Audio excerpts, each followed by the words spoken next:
kulankan oo muddo 3 maalmood ka socday xarunta wasaaradda deegaanka iyo horumarinta miyiga Soomaaliland waxa muddadii socday la isku eegay qorshaha sanadada soo socda lagu wajahayo daryeelka ugaadha ama duurjoogta Soomaaliland iyo sidii loo hakin lahaa ugaarsiga sharci darrada waxaana kulankan hagaya khabiiro ka socda dalalka Ingiriiska, Faransiiska, Mexico iyo Koonfurta Afrika waxaana ka qayb qaadanaya xubno ka socda hay'adaha iyo wasaaradaha dawladda, garsoorka, booliska, ururada maxalliga ah, hay'adaha caalamiga iyo aqoon-yahano kale. gabagabadii kulankaasi waxaa ka hadlay wasiirka deegaanka iyo horumarinta miyiga Soomaaliland Shukri Xaaji Ismaaciil Baandare iyo wasiirka dowladda wasaaradda maaliyadda Soomaaliland.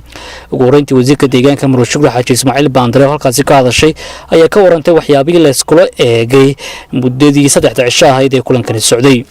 waxay ahayd 3 cisho oo runtii shaqo ah oo maaragtay shaqadaasi aan loo kala harin 2 cisho shaqo fadhiya iyo maalin filtriba waxaan aad ugu mahadcelinayaa dadkii runtii gacanta naga wada siiyay ee inta nala joogay Somalilanders-ka joogay iyo dadka ajnabiga ka kala yimid from South Africa ilaa Europe, America, qaar ilaa North and South America ka wada yimid ee u wada yimid siday wixii noola ilaalin lahaayeen. in badan baa lagu celcelisay dawladda Somaliland ma ilaaliso xeebaheeda, ma ilaaliso xuduudadeeda. waxa inta la dhoofinaya waxa weeyaan harimacadka laynagu canaantay dadkan waa dadkii inta badan wax jariida ugu weyn sites la yiraahdo waa dadka inta badan ku arkay canaanta layna canaananayo.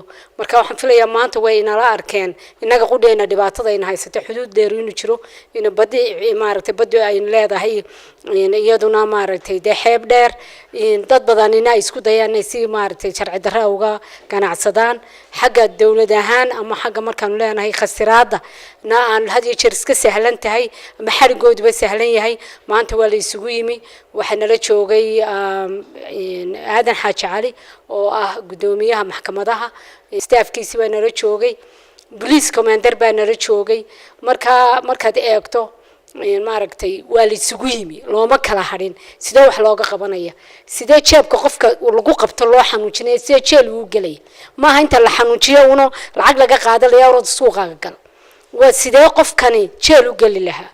midda labaad waxa laga doonayaa yar iyo weyn Somalilanders-kaba halkay ku arkaan qofka sita wuxuu dhoofinayo xuduudka waliba badda ka dhoofinayo in la soo sheego. waxaan aad ugu mahadcelinayaa maaragtay ciidamadeena badda oo isku taxallujiya inay runtii wax ka qabtaan oo soo qabtaan. laakiin waxa weeyaan macnuhu dadku wayna toosaan. waa laynagu canaantay jiitaha waa laynagu canaantay ama harimacadka aad baa laynoogu canaantay adduunyadu way nagu canaanatay 100 xabadood ayaa dhaafay xuduudkeena 100 xabadood baa dooni laga saaray halka way tirsayin caalamka way tirsayin. Saudi Arabia la geeyay, Qatar baa la geeyay, Bahrain baa la geeyay, Kuwait baa la geeyay, Imaaraadka la geeyay. inta halkaas ay ku dhamaadeen Yemenna way ka tageen. wasiirka dowladda wasaaradda maaliyadda Soomaaliland oo isaguna halkaas ka hadlay ayaa u mahadceliyay wasaaradda deegaanka iyo horumarinta miyiga Soomaaliland iyo khubaradii kulankan hagayay isagoo sheegay in deegaanku ka mid yahay nolosheena loona baahan yahay in aynu meel uga soo wada jeesano ilaalintiisa. dadka kani waa dad runtii u yimi inay Soomaaliland ka caawiyaan sidii loo ilaalin lahaa xawayaanka duurjoogta iyo environmentka dalkeena loo ilaalin lahaa. aad iyo aad baan uga mahadcelinaynaa runtii waa dad in badan ku soo noqnoqday wadanka oo inaga caawin jiray doonayana inay runtii inaga sii caawiyaan.